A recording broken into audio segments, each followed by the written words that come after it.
دیکھیے توبہ کے بارے میں قرآن مجید میں بے شمار آیات، اور توبہ جو ہے ہماری دینی تعلیمات کا ایک اہم ستون ہے۔ میں نے ابھی صرف 3 مقامات سے آیات آپ کو سنائی۔ یا ایھا الذین آمنوا توبوا الی اللہ توبۃ نصوحا، اہل ایمان اللہ کی جناب میں توبہ کرو خلوص کے ساتھ، اخلاص کے ساتھ۔ توبۃ النصوح، زبانی کلامی نہیں، توبہ کی تسبیح نہیں، بالفعل۔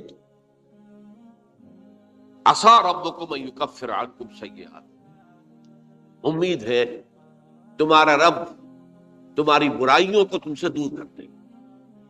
یہ توبہ کی تاثیر ہے۔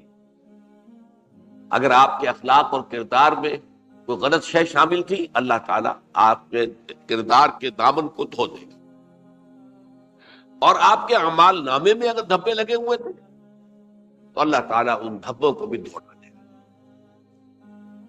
عسیٰ ربکم ان یکفر عنکم سیئاتکم ویدخلکم جنات تجری من تحتہا الانہار، تمہیں داخل کرے گا ان باغات میں جن کے دامن میں ندیاں بہتی ہیں۔ یوم لا یخزی اللہ النبی والذین آمنوا معہ، وہ دن جس دن اللہ تعالیٰ اپنے نبی کو رسوا نہیں کرے، معاذ اللہ ثم معاذ، اور نبی کے ساتھ ہی ان کو بھی کہ جو ان کے ساتھ ایمان لائے۔ نورہم یسعی بینہم بین ایدیہم و بایمانہم، ان کا نور ان کے داہنی سامنے طرف اور داہنی طرف دوڑتا ہوا، نور ایمان قلب سے پھوٹ رہا ہوگا اور وہ سامنے روشنی ڈالے گا، اور نور اعمال صالحہ داہنے ہاتھ کی طرف سے چونکہ عمل کرتے ہیں نیک ہم، تو وہاں سے نور ظاہر ہوگا جو دنیا میں اعمال کی شکل میں کمایا گیا۔ اور اس وقت یہ اہل ایمان کہتے ہوں گے، یقولون ربنا اتمم لنا نورنا واغفر لنا، اے اللہ ہمارے نور کو کامل فرما دے۔ اس کا پس منظر یہ ہے کہ ظاہر بات ہے کہ ایمان کے درجات بھی بے شمار ہیں۔ کہاں ابو بکر صدیق کا ایمان، کہاں ایک عام صحابی کا ایمان، کہاں ہم جیسے غیر صحابہ عام مسلمانوں کا ایمان، کہ نسبت خاک رابہ عالم پاک، اسی نسبت سے اس نور کی انٹینسٹی ہوگی۔ حضور نے فرمایا کچھ لوگوں کا نور تو اتنا ہوگا کہ وہ مدینے سے صنعاء تک اس کی روشنی پہنچ رہی، یمن کے دارالحکومت تک، اور کچھ لوگوں کا نور اتنا ہوگا کہ صرف ان کے قدموں کے آگے روشنی ہو جائے، جیسے ٹارچ ہوتی ہے آپ کے یہاں۔ تو ظاہر بات ہے کہ اگر آپ کو رات کے وقت جنگل سے گزرنا ہو اور پگڈنڈی ہو کوئی اور اندھیری شب ہو، تو آپ کے لیے وہ ٹارچ بھی کس قدر بڑی غنیمت ہے کہ آدمی دیکھ لیتا ہے کہ سامنے سانپ ہے، کیا ہے، گڑھا ہے، کھائی ہے، کیا ہے۔ تو اس روز وہ جن کو وہ ٹارچ نصیب ہو گئی وہ بھی بہت خوش قسمت، بہت خوش قسمت، بہت خوش قسمت ہوگے۔ لیکن ان کا کیا کہنا جن کا نور مدینے سے صنعاء تک پہنچ رہا، تو جن کے نور کی یہ انٹینسٹی کم ہوگی وہ اللہ سے دعا کرتے ہوں گے، ربنا اتمم لنا نورنا، پروردگار ہمارے نور کو بھی کامل کر دے۔ تو نے اپنے ان بندوں پر کتنا فضل کیا ہے، کتنا بڑا نور ان کو عطا کیا۔ اتمم لنا نورنا، ہمارا نور بھی اس کا اتمام فرما دے، تکمیل کر دے۔ واغفر لنا، اور یہ کیسے ہوگا؟ ایسے ہوگا کہ ہمارے گناہوں کی پردہ پوشی کر دے۔ گناہوں کی پردہ پوشی ہوگی تو پھر اس نور کی انٹینسٹی میں اضافہ۔ واغفر لنا انک علی کل شیء قدیر، یقیناً تو ہر شے پر قادر۔ پھر میں نے آپ کو آیت سنائی سورہ نور کی، یہ آیت نمبر 31، بڑی طویل آیت ہے، اس کا آخری ٹکڑا ہے، وَتُوبُوا إِلَى اللَّهِ جَمِيعًا أَيُّهَا الْمُؤْمِنُونَ لَعَلَّكُمْ تُفْلِحُونَ، اے ایمان والو اللہ کی جناب میں سب مل جل کر توبہ کرو تاکہ تم فلاح پاؤ۔ یہ گویا کہ اجتماعی توبہ کا میں نے آپ کے سامنے اصطلاح بیان کی ہے، یہ اس کا نقشہ ہے۔ اور ایک اور آیت جو میں نے آپ کو سنائی سورہ زمر کی آیت نمبر 53، بعض لوگوں پر کچھ مایوسی طاری ہو جاتی ہے، ہم اتنے عرصے سے گناہ کرتے چلے آ رہے ہیں، کیسے معافی ہو، کیسے ممکن ہے، کیسے چھٹکارا ملے گا؟ ایسے لوگوں کے لیے ان کے اطمینان کے لیے، ان کی دلجوئی کے لیے، ان کی تسلی کے لیے یہ آیت عظیم ترین آیات میں سے قرآن مجید۔ قل یا عبادی الذین اسرفوا علی انفسہم، اے نبی کہہ دیجئے اے میرے وہ بندو جنہوں نے اپنی جانوں پر ظلم کیا ہے، ظلم اٹھایا ہے، زیادتی کی۔ تم اگر گناہ کرتے رہے ہو تو اپنی جان پر ظلم کیا ہے، میرا تو کچھ نہیں بگاڑا۔ اللہ تو غنی ہے، اس کی تو سلطنت میں کوئی کمی نہیں آتی۔ ایک حدیث قدسی میں الفاظ آئے ہیں، میرے بندو اگر تم سب کے سب، اولکم و آخرکم و انسکم و جنکم، تمام انس و جن اور اولین سے لے کر آخرین تک کسی بدترین انسان جیسے فاسق و فاجر ہو جائیں، سب ابلیس بن جائیں، تب بھی میری سلطنت میں کوئی کمی نہیں۔ اور اگر تم سب کے سب اولین و آخرین اور انس اور جن سب مل کر جو متقی ترین انسان ہو سکتا ہے ویسے بن جاؤ، ابو بکر صدیق بن جاؤ، تب بھی میری سلطنت میں کوئی اضافہ نہیں۔ تو اللہ تعالیٰ کا تو کچھ بگڑتا نہیں ہے، انسان گناہ کرتا ہے تو اپنا نقصان ہے۔ قل یا عبادی الذین اسرفوا علی انفسہم، کہہ دیجئے اے نبی، اے میرے وہ بندو جنہوں نے اپنی جانوں پر ظلم کیا ہے، ستم کیا ہے، ظلم ڈھایا ہے، لا تقنطوا من رحمت اللہ۔ میں آج بعض حدیثیں اس موضوع پر آپ کو سناؤں گا، عجیب چشم کشا حدیثیں ہیں۔ میں نے چونکہ اس موضوع پر گفتگو کرنی تھی تو میں نے کچھ اس مرتبہ احادیث کا تفحص کیا، تو واقعہ یہ ہے کہ بعض احادیث پڑھ کر خود میری جو ہے میرے علم میں اضافہ ہوا، ادھر میری توجہ آج تک نہیں گئی تھی۔ لا تقنطوا من رحمت اللہ، اللہ کی رحمت سے مایوس مت ہو۔ ان اللہ یغفر الذنوب جميعا، اللہ تعالیٰ تمام کے تمام گناہ معاف کرتا۔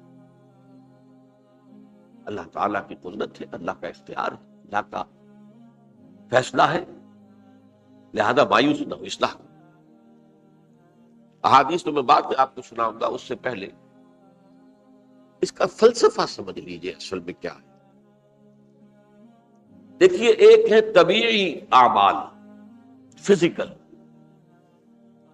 ان کا ہم دنیا میں اصول یہ دیکھتے ہیں کہ اس کے نتائج لازمی اور ان سے چھٹکارا نہیں مل سکتا۔ آپ نے سنکھیا کھایا ہے تو مریں گے، چائے کھانے کے بعد آپ نے خودکشی کا ارادہ کیا، سنکھیا کھا لیا، اب چاہے آپ پر ندامت ہو، پشیمانی ہو، پریشانی ہو، توبہ کریں، بچنے کا کوئی سوال نہیں، مرنا ہی مرنا۔ اتنا یہ کہ اللہ تعالیٰ جو ہے اپنی معجزانہ کسی قدرت سے اس عمل کا جو طبعی نتیجہ ہے اس کو نکلنے سے روک۔ آگ کی فطرت ہے کہ وہ جلاتی ہے، اللہ کے حکم کے تحت حضرت ابراہیم کو اس نے نہیں جلایا، یا نار کونی بردن وسلام علی ابراہیم۔ لیکن یہ ہمیشہ نہیں ہوتا، یہ تو ایک دفعہ ہو گیا بس۔ اللہ جب چاہے اب بھی کر سکتا ہے، لیکن یہ روز روز نہیں ہوتا۔ روز روز جو بھی فزیکل لاز ہیں وہ چلتے ہیں، اگر وہ نہ چلے تو کوئی سائنس پاسبل ہی نہ ہو، کوئی ٹیکنالوجی ممکن ہی نہ ہو۔ یہ تو ان فزیکل کیمیکل لاز جو ہیں ان کا دوام ہے کہ جس کی وجہ سے یہ ساری سائنس اور ٹیکنالوجی اب کہاں سے کہاں پہنچ رہی ہے کہ عروج آدم خاکی سے انجم سے ہمیں جاتے ہیں کہ یہ ٹوٹا ہوا تارا کہیں وحی کا عامل نہ بن جائے۔ تو یہ توبہ جو ہے فزیکل اعمال میں مفید نہیں ہے، چاہے آپ پر یہ احساس میں کیا کر بیٹھا، کیا میں نے کیا، کیوں میں نے کھا لیا، یہ سن کیا، تو اب اثر کر۔ جو اخلاقی اعمال ہے ان کا قانون یہ نہیں ہے۔ اخلاقی اعمال کے نتائج ختم ہو جاتے ہیں توبہ کے ساتھ۔ یہ ایک بہت بڑا قانون، بہت بڑا قانون۔ ایسا نہیں ہے کہ کسی گناہ سے انسان کی فطرت میں کوئی ایسی مستقل کجی واقع ہو جائے کہ جس کی اصلاح کی کوئی صورت ہی نہ ہو، یہ نہیں ہے۔ بڑے سے بڑے توبہ کرو، خلوص دل سے کرو، جو اس کے اصول ہیں، جو اس کے قواعد ہیں، جو اس کے ضوابط ہیں، جو اس کی شرائط ہیں، ان کو پورا کرو۔ تو بڑے سے بڑے اعمال، برے سے برے اعمال، میں حدیثیں آج آپ کو سناؤں گا، حیران، کیونکہ عام طور پر یہی ہوتا ہے کہ مواعظ میں چونکہ لوگوں کو اصلاح کی ترغیب دلانی ہوتی ہے تو وہ جو انذار کا پہلو ہے اسے زیادہ نمایاں کیا ہے۔ اللہ کی طرف سے شدید ذو انتقام، اللہ انتقام دینے والا، اللہ سزا دینے والا ہے۔ لیکن یہ دوسرا پہلو جو ہے وہ بھی اپنی جگہ پر بہت اہمیت کا ہے کہ طبیعی اعمال کے نتائج اور عواقب اور اخلاقی اعمال کے نتائج و عواقب یہ ایک جیسے نہیں ہیں۔ اب اس معاملے میں تاریخ مذاہب عالم میں جو بہت بڑی غلطی ہوئی، تورات میں حضرت آدم اور حوا علیہ السلام سے جو غلطی اور خطا ہو گئی تھی، آپ اندازہ کیجئے کیا مقام اللہ نے عطا کیا تھا، سارے فرشتوں کو ان کے سامنے سجدہ کروا دیا تھا، اور ایک ہی حکم تو دیا تھا نا کہ اس درخت کے قریب نہ جانا، اور تو ابھی کوئی شریعت نہیں تھی، کوئی لمبے چوڑے احکام نہیں تھے، کھاؤ جہاں سے چاہو، اس ایک درخت کے پیچھے پاس نہ جانا، وَلَا تَقْرَبَا هَٰذِهِ الشَّجَرَةَ فَتَكُونَا مِنَ الظَّالِمِينَ۔ اور وہی کام کر بیٹھے حضرت آدم اور حضرت حوا علیہ السلام۔ کتنا بڑا ہوا، کتنا بڑا، کتنا بڑا۔ لیکن قرآن نے وضاحت کر دی کہ آدم نے توبہ کی، اللہ نے معاف کر دیا۔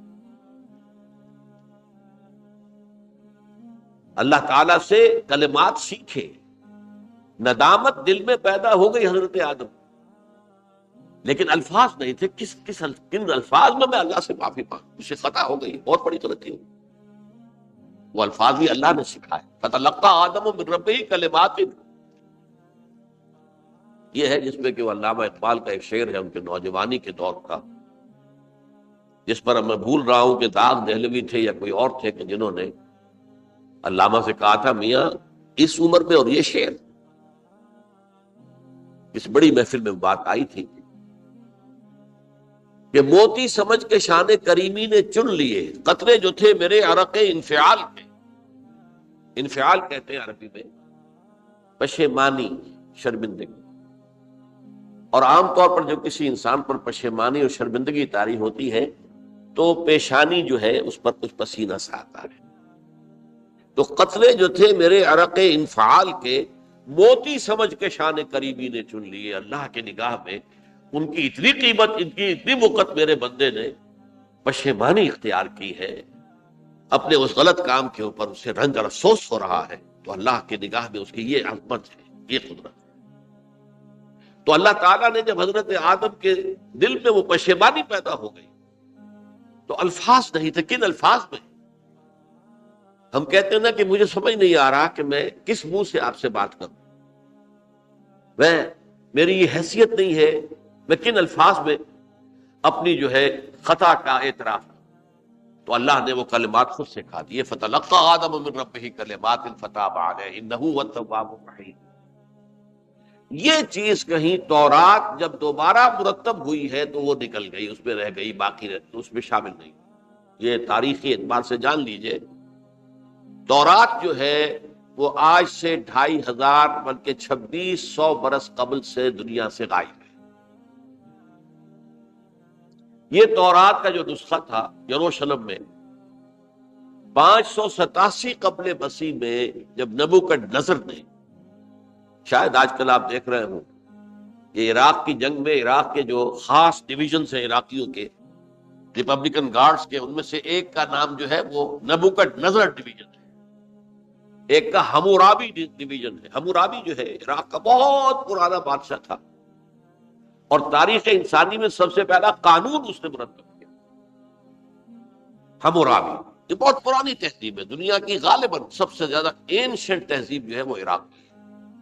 حضرت ابراہیم یہی پیدا ہوئے شہر عور میں۔ تو نبوکدنضر نے جب تباہ کیا تھا یروشلم کو، 6 لاکھ آدمیوں کو قتل کیا اور 6 لاکھ کو قیدی بنا کر لے گیا بیبیلونیا، بابل کا لفظ بھی آج کل آ رہا ہے۔ کسی زمانے میں وہ عظیم شہر تھا دنیا کا، وہ معمولی سا شہر رہ گیا، نئے شہر بڑھ گئے۔ تو اس وقت سے اس نے جب یروشلم میں جو ہیکل سلیمانی حضرت سلیمان کی بنائی ہوئی مسجد تھی اس کو جب گرایا ہے، اس کے بعد سے وہیں پر وہ نسخہ رکھا ہوا تھا تھوڑا، پھر دنیا میں وہ نسخہ آپ نہیں ہے۔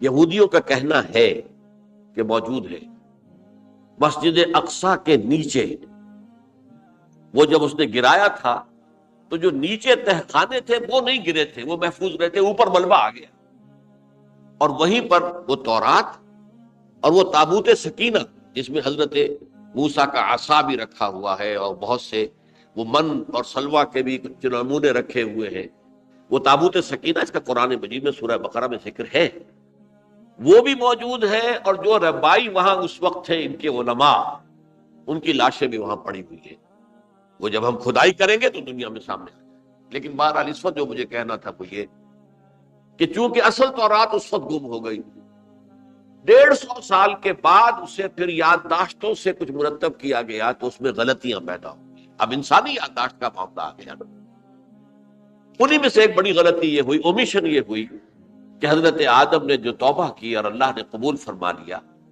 اس کا ذکر اس میں نہیں۔ اس سے نتیجہ عیسائیوں نے کیا اختیار کیا کہ وہ اوریجنل سن کہتے ہیں اسے، وہ جو ابتدائی گناہ تھا عظیم، جو ہمارے جد امجد آدم سے سرزد ہوا تھا، اس گناہ کا اثر جو بھی بچہ نسل آدم میں پیدا ہوتا ہے وہ لے کر آتا ہے۔ یہ زمین و آسمان کا فرق ہے۔ اسلام کے نزدیک ہر بچہ جو پیدا ہوتا ہے وہ معصوم ہے، بلکہ مسلم ہے۔ کل مولود یولد علی الفطرہ، جو بھی بچہ پیدا ہوتا ہے وہ فطرت اسلام پر پیدا ہوتا ہے۔ وَأَبَوَاهُ يُهَوِّدَانِهِ أَوْ يُمَجِّسَانِهِ أَوْ يُنَصِّرَانِهِ، یہ تو والدین ہیں اس کے جو اسے مجوسی یا عیسائی یا یہودی بنا لیتے ہیں، ورنہ وہ تو مسلمان ہوتا ہے، فطرت کی کلین سلیٹ لے کر آتا ہے۔ عیسائیت کہتی ہے ہر انسان جو پیدا ہوتا ہے بنیادی طور پر گناہگار ہے، اپنے جد امجد کے گناہ کا بوجھ لے کر آ رہا ہے۔ اب اس کا علاج انہوں نے پھر کیا تجویز کیا، یہ ہے کہ ایک غلطی پر دوسری غلطی اور دوسری پر تیسری غلطی، خشت اول چون حد بیمار کج تاثریہ بھی ربط دیوار کج۔ اب اللہ نے جب دیکھا اب تو ہر بندہ جو ہے آدم کی اولاد کا بنیادی طور پر پیدائشی طور پر گناہ گار ہے، تو اب کیا کیا جائے؟ تو اللہ نے اپنا اکلوتا بیٹا، صلبی بیٹا مسیح یسوع اسے زمین پر بھیجا۔ یہ الفاظ میرے ہیں کہ اسے قربانی کا بکرا بنا کر اور ان سب کی طرف سے قبول کر لیا، گناہ گاروں کی طرف سے، کہ ان کے گناہ کا کفارہ ہو جائے گا جو عیسیٰ کو مانتے۔ یہ عقیدہ ہے عیسائیت۔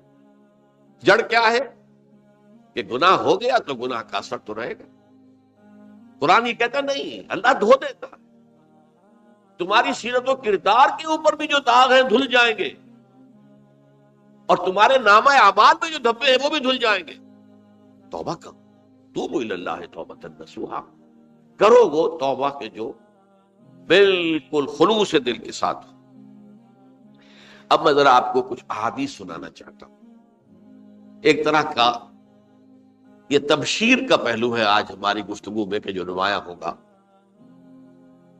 یہ بعض احادیث تو چھوٹی چھوٹی ہے اور یہ بہت مرتبہ میری گفتگو میں آ چکی ہے، صرف اس وقت حوالہ دے کر گزر جاؤں گا۔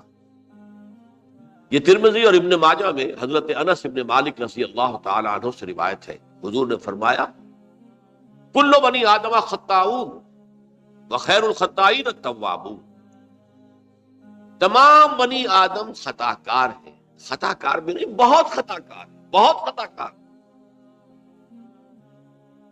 لیکن ان خطا کاروں میں بہتر لوگ وہ ہیں کہ جو خوب توبہ کرتے ہیں۔ غلطی ہو گئی توبہ کر۔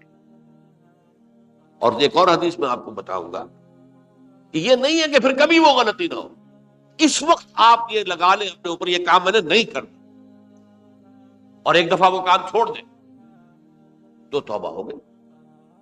پھر اگر کچھ عرصے کے بعد پھر کہیں آپ جذبات کی رو میں بہہ گئے، پھر کہیں کوئی برے اثرات جو ہے وہ پڑے، پھر غلطی، کوئی بات نہیں، پھر تو پھر ہو گیا، پھر توبہ کرو۔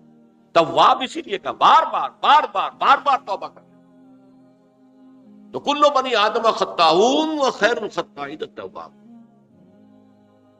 دوسری حدیث یہ بھی ابن ماجہ اور بہقی میں ہے، حضرت عبداللہ ابن مسعود رضی اللہ تعالی عنہ، التائب من الذنب کمن لا ذنب لہ،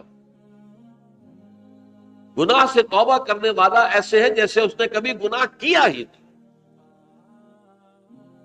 دھل جاتی ہے، تختی دھل گئی، بچے نے تختی لکھی تھی اس کو دھو دیا، ختم ہو گیا۔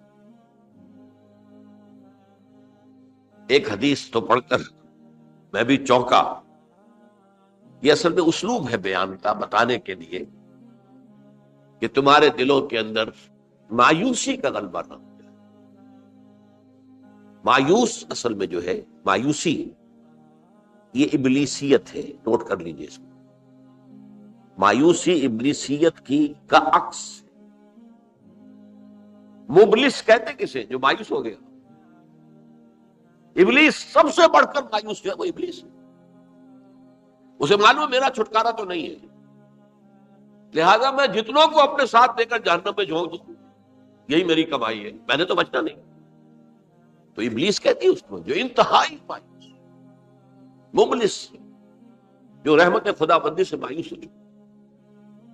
اب اس کو دور کرنے کے لیے حدیث سنیے، اور یہ حدیث مسلم شریف کی ہے، صحیحین کے حضرت ابو ہریرہ سے حضور فرماتے ہیں والذی نفسی بیدہ، قسم ہے اس ذات کی جس کے ہاتھ میں میری جان ہے، لو لم تذنبوا، اگر تم لوگ گناہ نہ کرتے، لذهب اللہ بکم، تو اللہ تعالیٰ تمہیں لے جاتا کہیں اور، ولجاء بقوم یذنبون، اور پھر کسی ایسی مخلوق کو پیدا کرتا ہے جو گناہ کرتے، فیستغفروا اللہ، اور پھر وہ اللہ سے استغفار کرتے اور توبہ کرتے، فیغفر لہم، اور اللہ تعالیٰ انہیں معاف کرتے۔ تو میں نے عرض کیا کہ یہ بعض چیزیں ہوتی ہیں کہ جن کا واقع سے کوئی تعلق نہیں ہوتا، لیکن ایک زور بیان کے لیے، ایک بات کو ایمفیسائز کرنے کے لیے، جیسے قرآن مجید میں آتا ہے، اے نبی کہہ دو ان کان للرحمن ولد فانا اول العابدین، اگر اللہ کا کوئی بیٹا ہو تو میں سب سے پہلے میں اس کو پوجوں گا۔ جب میں اللہ کو پوجتا ہوں تو اللہ کا اگر کوئی بیٹا ہوتا تو کیا میں اسے نہ پوچھتا؟ لیکن نہیں ہے۔ اب یہ نہیں ہے، نفی کے لیے زور دیا کہ اگر اللہ کا کوئی بیٹا ہوتا، لو کان للرحمن ولد فانا اول العابدین۔ اسی طرح یہ ہے کہ اگر انسان گناہ نہ کرتے اور گناہ کے بعد توبہ کر کے اللہ تعالیٰ کی شان غفاری کا ظہور نہ ہوتا، یہ بھی ایک عجیب فلسفے کی بات ہے۔ اللہ نے یہ کائنات کیوں پیدا کی؟ قرآن مجید میں اس کو براہ راست ایڈریس نہیں کیا گیا اس مسئلے میرے علم کی حد تک، ہو سکتا ہے کہیں بہت خفی انداز میں ہو اور ابھی تک میری نگاہ سے بھی جو ہے وہ چھپا رہ گیا، ہو سکتا قرآن مجید کے غامض نکات ایسے ہو سکتے۔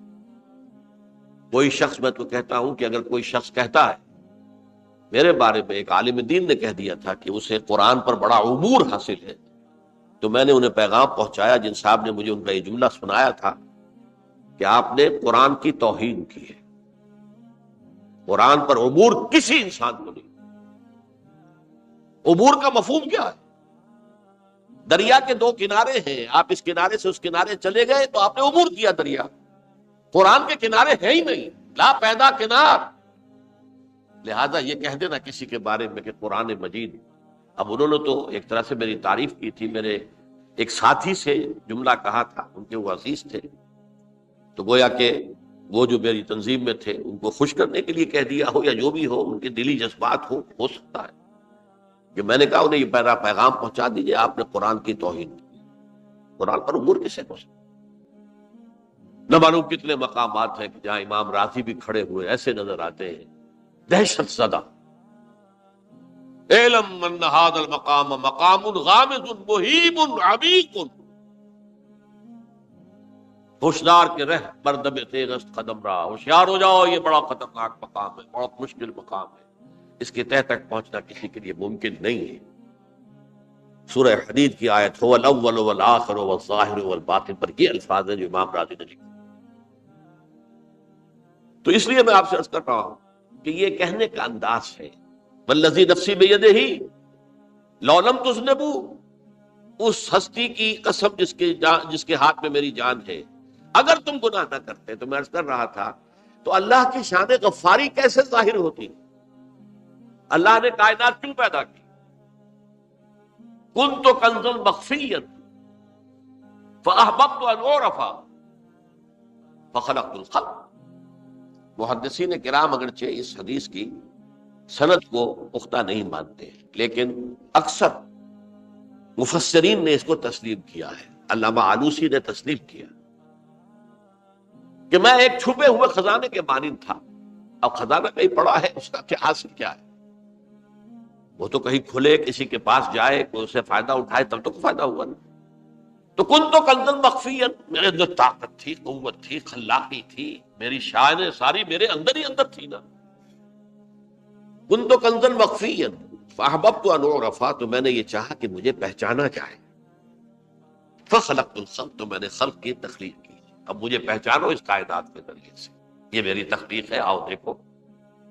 ایک مصور اپنی تصویروں کی نمائش لگا، دیکھو میرے شاہکار، آؤ دیکھو، یہ میرے فن کے کمال کے نمونے، آؤ دیکھو. تو یہ ہے سب. دیکھو زمین آسمان، ان فی خلق السماوات والارض واختلاف اللیل والنہار والفلک التي تجری فی البحر بما ينفع الناس وما انزل اللہ من السماء من ماء فاحیا به الارض من بعد موتها. یہ ساری آیات ہیں محترم. اور اسی لیے انسان کو پیدا کیا جس میں یہ فیکلٹی آف اپریسیشن، اللہ کے حسن و جمال و کمال کو پہچاننے کی صلاحیت. ورنہ ظاہر بات ہے کہ یہ جمادات کیا پہچانیں گے اللہ، پہاڑ کیا پہچانے گا اللہ؟ اللہ کو پہچاننے کی صلاحیت انسان میں ہے. تو یہ چونکہ ایک فلسفہ ہے باقاعدہ، یہ اللہ نے تعالیٰ، اسی سے میں کہہ رہا ہوں اگر گناہ نہ ہوتا اور پھر توبہ نہ ہوتی اور میں اس کو معاف نہ کرتا تو میری شان غفاری کا ظہور کیسے ہوتا؟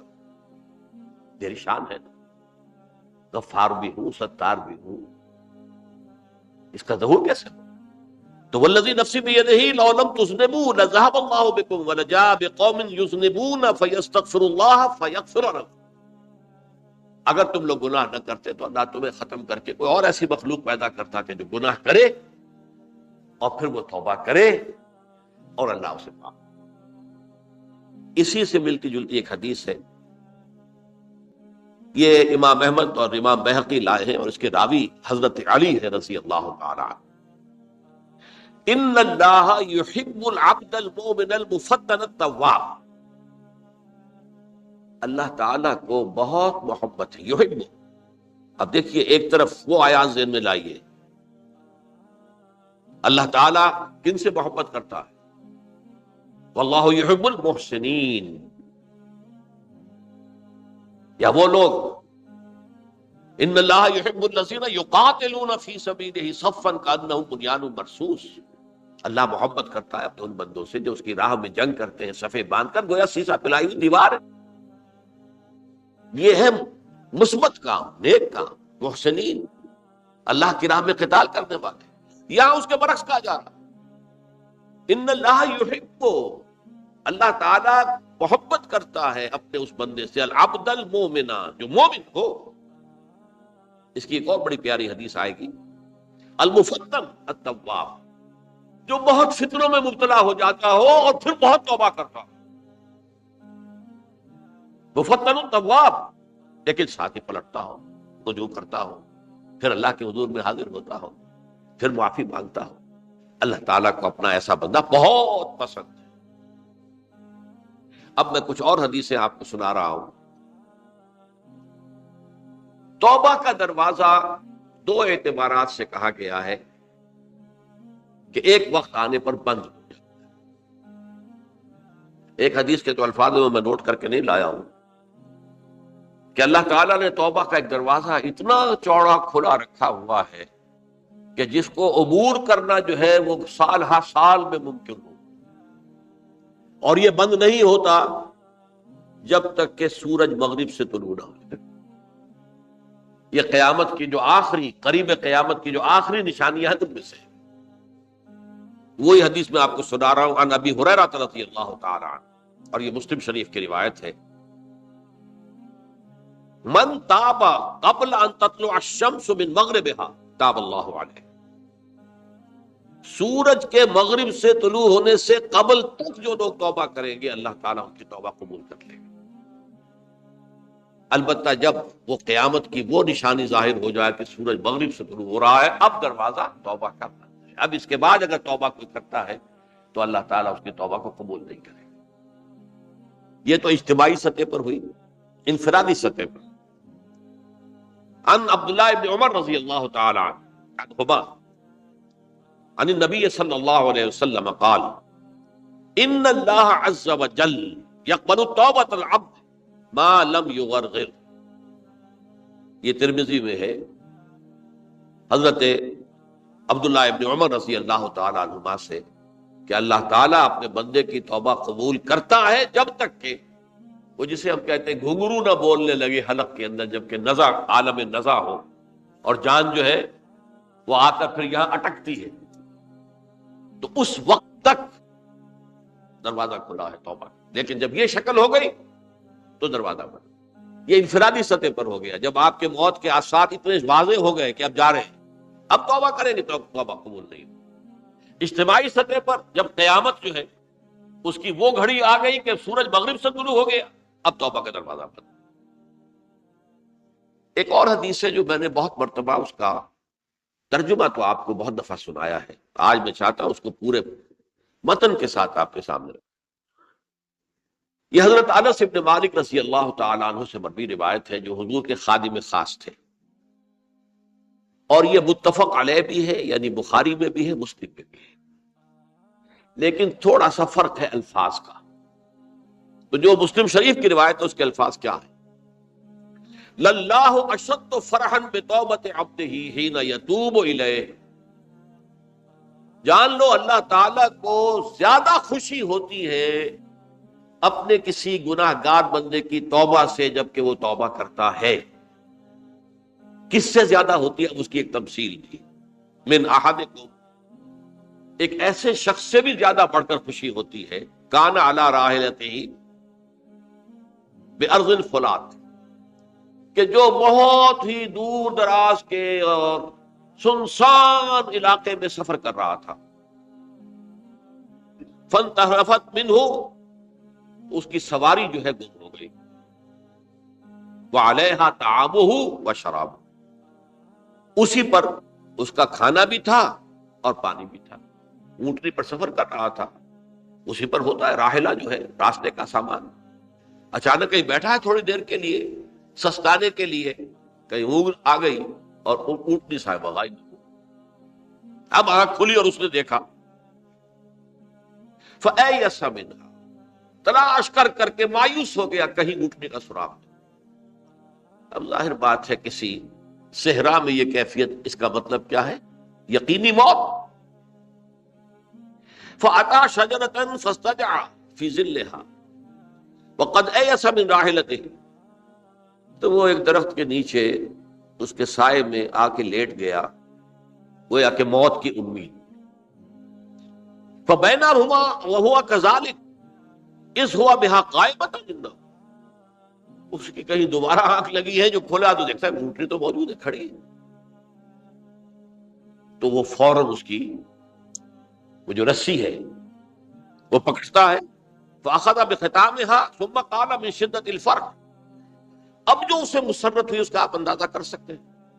ایک یقینی موت کا معاملہ آ چکا تھا اور اچانک اللہ تعالیٰ نے وہ کھوئی ہوئی اونٹنی جو ہے وہ واپس دلا دی. تو وہ کہنا تو یہ چاہتا تھا اللہ تو میرا رب ہے، میں تیرا بندہ ہوں، لیکن جسے ہم کہتے ہیں کہ خوشی کی انتہا فرط مسرت میں ایسی زبان لڑکھڑائی، اس نے کہا اللہم انت عبدی وانا ربک، اے اللہ تو میرا بندہ ہے، میں تیرا رب. یہ کہنا تو یہ کیا ہے؟ فرط مسرت، جسے آپ خوشی کی انتہا، کہ جس میں انسان جو ہے اتنی بڑی خطا کر بیٹھتا ہے. اللہ کو اپنے کسی گناہ گار بندے کی توبہ سے اس سے بھی زیادہ خوشی. اب ظاہر بات ہے کہ یہ تماثیل کس لیے ہے؟ بعض لطائف، بعض حقائق اتنے لطیف ہوتے ہیں کہ ان کو بیان نہیں کیا جا سکتا بتمام کمال. تو مثالوں کا سہارا لیتے ہیں. اللہ کو کتنی خوشی ہوتی کیا سمجھیں گے؟ لہذا یہ مثال تو سمجھ میں آ گئی نا کہ ایک لقودق صحرا میں انسان سفر کر رہا تھا، ایک ہی اونٹنی ہے، اسی پر اس کا پانی ہے، اسی پر اس کا کھانا ہے. کہیں ٹھہرا ہے تھوڑی دیر کے لیے اور اونٹنی غائب، اور اس کے بعد تلاش کر کے شمال مغرب جنوب ہر طرح دیکھ لیا، اب تک کہیں اونٹنی کا سراغ نہیں. اب موت کے انتظار پہ لیٹ گئے کہ اچانک دیکھتا ہے کہ اونٹنی موجود. تو وہ اس شدت فرح میں یہ کہہ بیٹھتا ہے اللہم انت رب انت عبدی وانا ربک انا للہ و انا الیہ راجعون۔ اب دیکھیے ایک حدیث وہ آ رہی ہے اور اس کو یوں سمجھیے، اللہ تعالیٰ نے جو انسان پیدا کیے ہیں ان کے مزاج مختلف ہیں۔ ان میں کچھ لوگ ہوتے ہیں جو قوی ہوتے ہیں ارادے کے، جو فیصلہ کر لیا ڈٹ گئے۔ کچھ لوگوں میں وہ قوت ارادی اتنی مضبوط نہیں ہوتی، وہ ادھر ادھر سوچتے رہتے ہیں۔ کچھ لوگ جسمانی طور پر بہت توانا ہوتے ہیں، کچھ لوگ جسمانی طور پر پیدائشی طور پر کمزور ہوتے ہیں۔ تو اگر کوئی قوت ارادی کمزور رکھنے والا شخص ہے، وہ بھی تو اللہ کی تخلیق ہے، اللہ کا بندہ ہے، خطاؤں کا ظہور ہو جاتا، توبہ کرتا ہے، پھر کچھ عرصے کے بعد پھر خطا کا ظہور ہو جاتا، پھر توبہ کرتا۔ تو ہم تو یہ سمجھیں گے کہ ایک حد کے بعد پھر اس کی توبہ قبول نہیں ہونی چاہیے، لیکن حدیث سنیے۔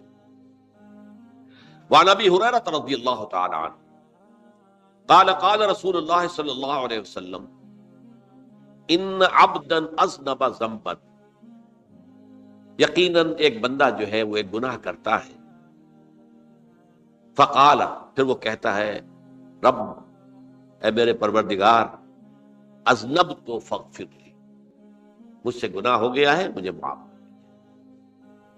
فقال ربہ، تو پروردگار یہ کہتا ہے اعلم عبدی ان لہ ربا یغفر الذنب ویأخذ بہ،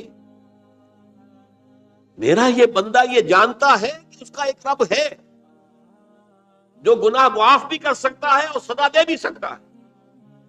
کیا معنی ہوگا؟ گناہ اس نے کیا ہے لیکن جانتا ہے اللہ کہ وہ معاف بھی فرما سکتا ہے، تبھی تو وہ اللہ سے معافی کی درخواست کر رہا ہے۔ اس کے اس جاننے کی بنیاد پر، اس کے اس علم کی بنیاد پر، اس کے اس ایمان کی بنیاد پر فرمایا غفرت لعبدی، میں نے اپنے بندے کو معاف کر دیا۔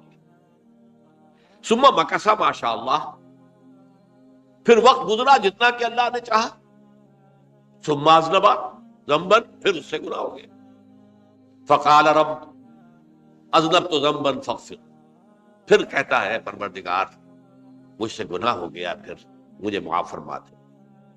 فقال ربہ، اللہ فرماتا ہے عالم عبدی ان لہ ربا یغفر الذنب ویأخذ بہ، میرا بندہ ہے نا جو جانتا ہے کہ اس کا ایک رب ہے، ایمان باللہ اس کے اندر ہے، تبھی تو پکار رہا ہے، اور یہ بھی جانتا ہے کہ وہ گناہ معاف بھی کر سکتا ہے اور چاہے تو پکڑ بھی سکتا ہے، سزا بھی دے سکتا ہے۔ تو فرمایا، اللہ تعالیٰ فرماتے ہیں میں نے فرمایا کہ میں نے معاف کر دیا۔ ثم مکث ما شاء اللہ، پھر ایک عرصہ گزرا اس کے بعد۔ ثم اذنب ذنبا، پھر اس نے گناہ کیا۔ قال رب اذنبت ذنبا آخر، اس نے کہا پروردگار میں نے تو پھر ایک اور گناہ کر دیا، فاغفر لی، مجھے بخش دے۔ فقال اعلم عبدی ان لہ ربا یغفر الذنب ویأخذ بہ، میرا بندہ جانتا ہے نا کہ اس کا ایک رب ہے جسے وہ پکار رہا ہے، اور وہ جانتا ہے کہ اسے اختیار حاصل ہے کہ چاہے تو بخش دے اور چاہے تو پکڑ دے۔ اس کے اس علم، اس ایمان کی بنیاد پر میں نے اسے معاف کر دیا۔ ایک اور حدیث، میں نے چونکہ اس گفتگو کے لیے ان احادیث کا تفحص کیا ہے، یہ تو بہت ہیں حدیثیں، میں نے ان میں سے کچھ چنی ہیں۔ ہمارے بعض واعظ ناصح وہ بھی کسی شخص کو روکتے رہے، برائیوں سے روکتے رہے، نہیں رکتا، تو کہیں غصے میں آ کے اللہ تجھے کبھی معاف نہیں کرے۔ یہ کتنا بڑا جرم ہے، اس کا اندازہ کیجئے اس حدیث سے۔ تم میرے بندے کو میری رحمت سے مایوس کر رہے، کتنا بڑا جرم ہے، اس کا اندازہ کیجئے۔ یہ مسلم شریف کی روایت ہے، عن جندب، حضرت جندب رضی اللہ تعالی عنہ سے، ان رسول اللہ صلی اللہ علیہ وسلم حدث، کہ اللہ کے رسول صلی اللہ علیہ وسلم نے ایک واقعہ بیان کیا، ان رجلا قال، کہ ایک شخص نے یہ کہا، واللہ لا یغفر اللہ لفلان، کہ خدا کی قسم اللہ تعالیٰ فلاں شخص کو کبھی معاف نہیں کرے۔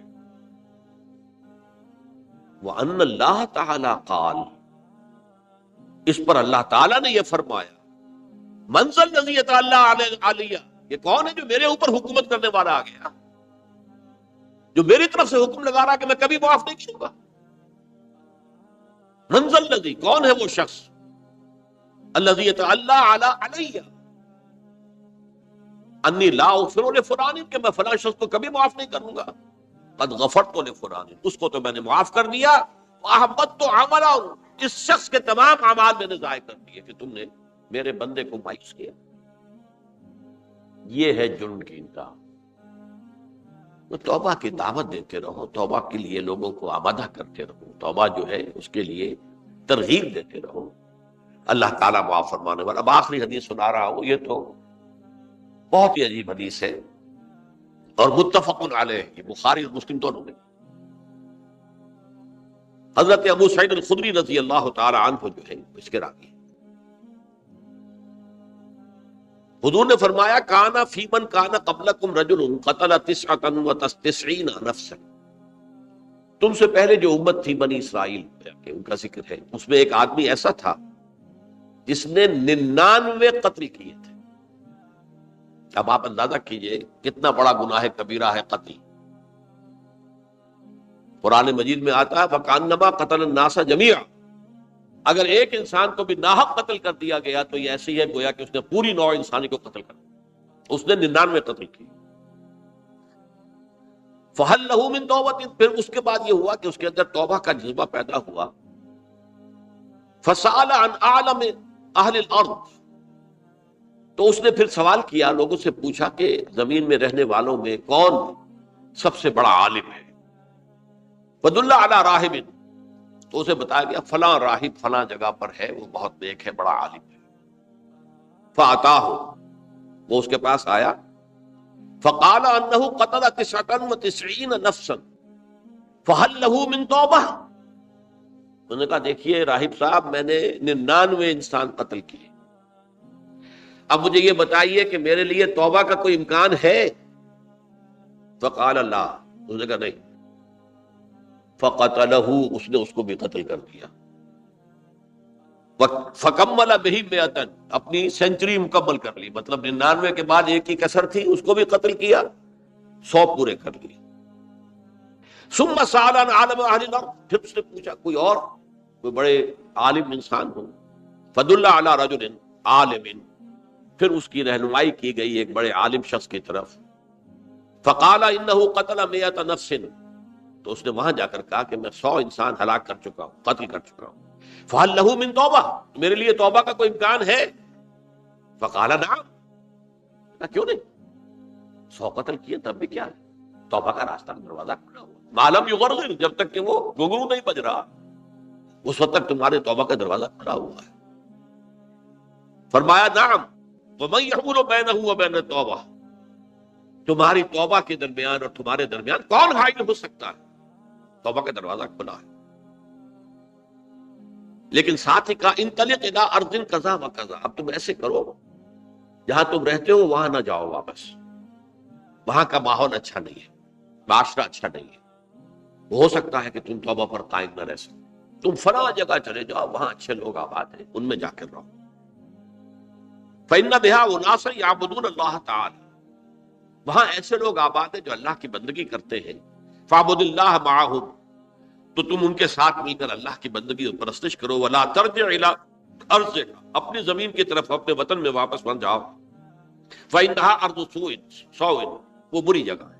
فانطلقا، تو وہ چل پڑا، ہجرت کر رہا ہے، اس جگہ جا رہا ہے جہاں کا راہب نے بتایا تھا. حتی اذا نصف الطریق، جب آدھا راستہ اس نے پورا کر لیا، اتاہ الموت، موت آ گئی.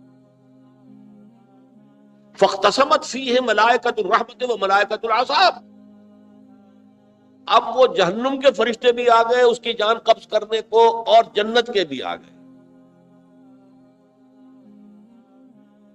فقالت ملائکۃ الرحمہ، رحمت والے جو فرشتے ہیں جنت والے، انہوں نے کہا جا تائبا مقبلا بقلبہ اللہ تعالی، یہ شخص توبہ کر کے اللہ تعالیٰ کی طرف ہجرت کر رہا تھا، اس لیے اس کی نیت کی بنیاد پر اب یہ جنتی ہے. لہذا اس کی روح ہم قبض کریں گے۔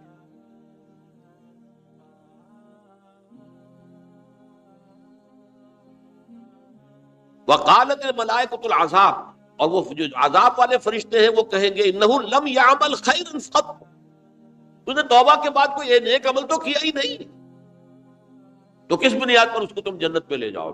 اس کو تو دوزخ میں جانا چاہیے۔ فاتاہ ملک فی صورت آدمی، تو ان کے پاس اللہ نے ایک اور فرشتے کو بھیج دیا آدمی انسانی شکل کے اندر، فجعلوا بینہم، تو ان فرشتوں نے کہا بھائی ہمارا فیصلہ کرا دو، اس کی روح ہم لینا چاہتے ہیں یا ہم لینا چاہتے ہیں؟ انہیں حکم بنا دیا۔ فقال قیسوا ما بین الارضین فإلی ایتہما کان اقرب، کہ تم فاصلہ ناپ لو جہاں سے وہ چلا ہے اور جہاں جا رہا تھا، اور یہاں اس کی موت ہو رہی ہے، تو کون سا فاصلہ زیادہ ہے؟ جب ناپا گیا، بلکہ ایک حدیث میں آتا ہے کہ اس پر اللہ نے زمین کو جو ہے حکم دے دیا، ایک طرف والی زمین تو سکڑ جا، دوسری والی جو ہے تو پھیل جا، تاکہ وہ جو جدھر جو وہ جا رہا تھا وہ زیادہ قریب ہو جائے بنسبت اس کے کہ جہاں سے وہ چلا تھا۔ تو اس فیصلے پر پھر جو فرشتے تھے، جو کہ رحمت کے فرشتے تھے، وہ اس بندے کو لے گئے جنت میں۔ یہ ہے توبہ کی عظمت اور اس کی تاثیر۔ اب آئیے اجتماعی توبہ کا طریقہ کار جو میں نے بہرحال بیان کیا ہے۔ پہلے افراد توبہ کریں اور صحیح توبہ کریں۔ صحیح توبہ کیا ہے؟ ہماری زندگیوں میں کوئی حرام شے ہے فوراً نکال باہر، ہماری معاشرت میں اور اس معاشرے میں رہتے ہوئے جو قانون ہے جس کے ہم پابند ہیں، ہم کسی زانی کو رجم نہیں کر سکتے، ناممکن ہے، یہ تو قانون ہی بنے گا تب ہوگا نا۔ ہم کسی چور کا ہاتھ نہیں کاٹ سکتے، تو قانون بنے گا تو ہوگا۔ تو ہم جن چیزوں پر عمل نہیں کر سکتے قانوناً، ان کے علاوہ باقی پوری شریعت جس پر عمل کیا جا سکتا اس پر عمل پیرا۔ سود میں بند نہیں کر سکتا، بینکوں کو میں آگ نہیں لگا سکتا، اور بینکوں کو آگ لگا دیں گے تبھی سود تو ختم نہیں ہوگا، لیکن یہ تو کر سکتا ہوں نا کہ براہ راست سود میں ملوث نہ ہوں، سود پر قرضہ لے کر اپنا کاروبار نہ چمکاؤں، نہ بڑھاؤں، سود پر قرضہ لے کر اپنے مکان نہ اونچا کروں، یہ تو کر سکتا ہوں۔ تو کم سے کم جو ڈائریکٹ کسی نے قانون نہیں بنایا کہ لازم ہے آپ پر کہ آپ سودی قرضہ لیں اور اپنی بلڈنگ عالی شان بنا لیں، کسی نے نہیں کی۔ یہ اگر کر رہے ہیں تو آپ مجرم ہیں۔ آپ کے معاشرے میں کوئی قانون نہیں بنا کہ پردہ ختم، برقع حرام، مصر یہ ترکی میں تو کر دیا گیا برقع حرام، وہاں تو سر کو اوپر جو ہے ڈھانپنا جو ہے، سکارف لینا بھی ممنوع ہے، یہاں تو نہیں ہے۔ پھر یہاں جنہوں نے چھوڑا ہے مجرم خود ہے۔ یہاں تو اللہ کا شکر ہے کوئی ایسا مصطفیٰ کمال پیدا آج تک نہیں ہوا ہے کہ جس نے ان چیزوں کا حکم دیا۔ ہاں ترغیب ہے، ذرائع ابلاغ کے ذریعے سے، فحاشی ہے، اریانی ہے، لیکن چوز آپ خود کرتے ہیں، فیصلے کا اختیار آپ کا اپنا۔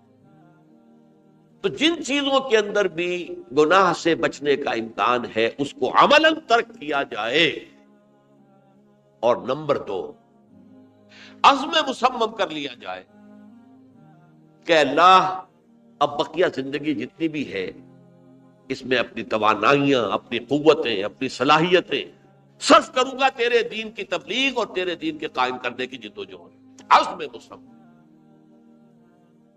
یہ لوگ اگر 14 کروڑ میں 14 لاکھ بھی ہو جائیں، بہرحال 2-4 کی توبہ کرنے سے ملک کی قسمت نہیں بدلتی۔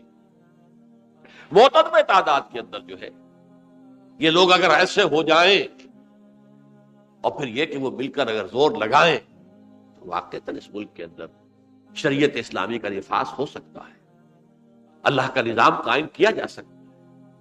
یہ ملک بنایا اسی لیے گیا۔ تو یہ توبہ کا جو ہے اجتماعی توبہ کا، یہ پوری تفصیل تو میں بارہا بیان کر چکا ہوں۔ آج جو میں نے کہا تھا کہ ایک بات کی طرف میرا ذہن حالیہ منتقل ہوا ہے، اس سے پہلے نہیں ہوا۔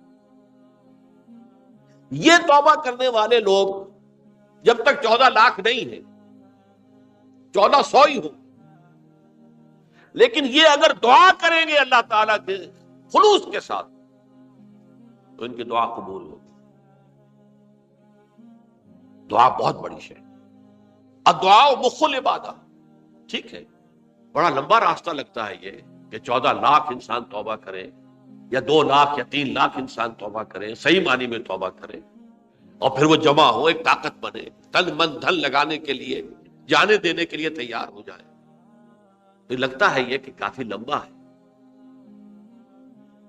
کہ دراز و دور دیدم رہو رسم پارسائی. یہ تو بڑا لمبا راستہ ہے.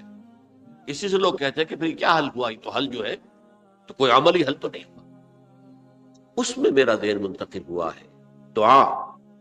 اجیب دعوت الداعی اذا دعان امن یجیب المضطر اذا دعا.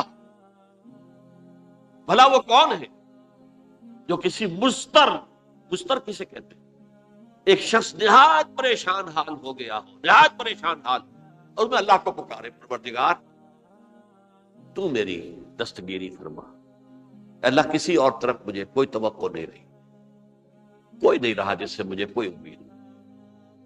یہ مضطر اضطرار کی حالت میں جب بالکل بے چین ہو کر اللہ کو پکارتا ہے تو اللہ اس کی دعا قبول کرتا ہے. اور دعا کی حد یہاں تک بھی آتے ہیں الفاظ کہ لا یرد البلاء قضاء الا بالدعاء.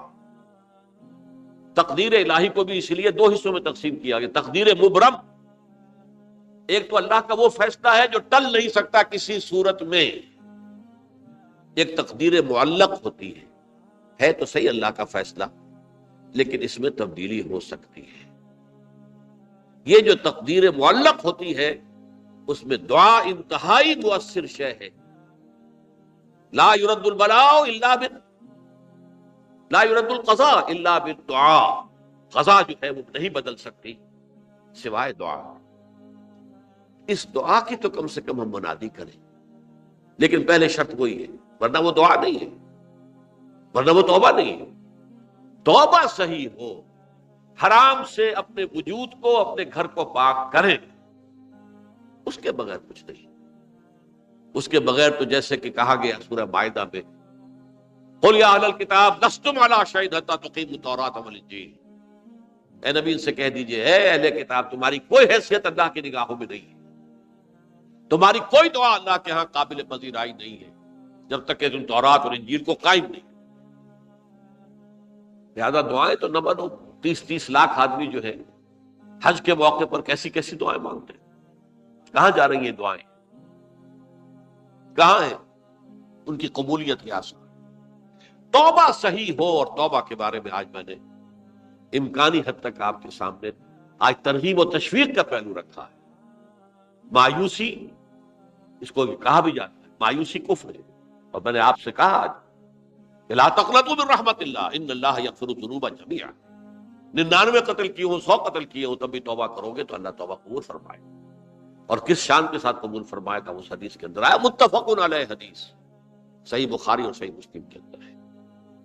تو اگر ہم اس توبہ کی منادی کریں نمبر 1، اور جو لوگ توبہ کریں صحیح معنی میں، ایک طرف تو وہ جد و جہد شروع کر دیں اللہ کے دین کے قائم کرنے کی جد و جہد، اس میں پیچھے نہ رہے، لیکن اس اسنا میں جو دعائیں وہ کریں گے، اللہ تو نے یہ ملک ہمیں عطا کیا تھا، ہم نے اپنے زور بازو سے اسے نہیں حاصل، یہ سلطنت خدا داد پاکستان، اور اے اللہ اے خاص ہے خاصان رسول وقت دعا ہے، امت پہ تیری آنکھ یا جب وقت پڑا ہے.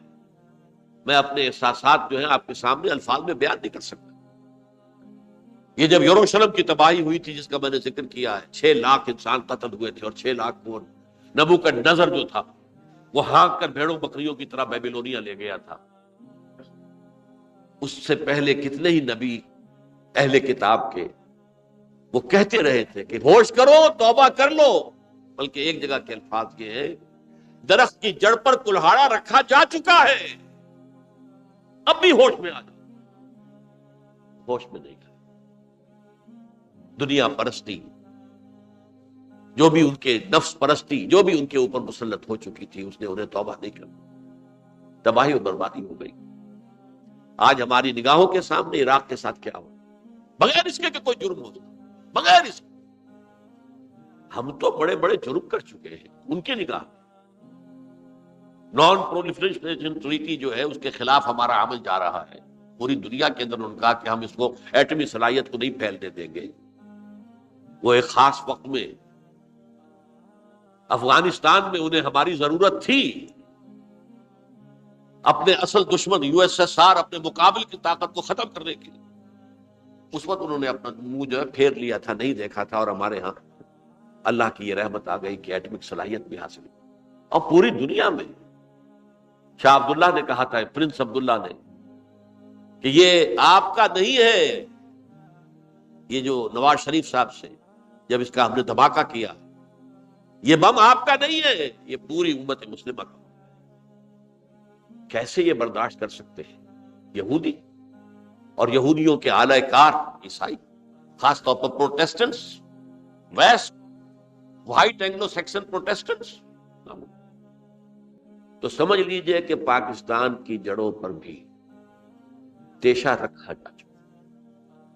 یہ میرے احساسات کی اس سے کم میں تعبیر ہو نہیں سکتی، لیکن اب بھی امکان ہے، اب بھی امکان، اب بھی امکان. توبہ کرو، توبہ کراؤ، مل جل کر طاقت بنو، کوشش کرو کہ یہاں اسلام کا نظام آ جائے.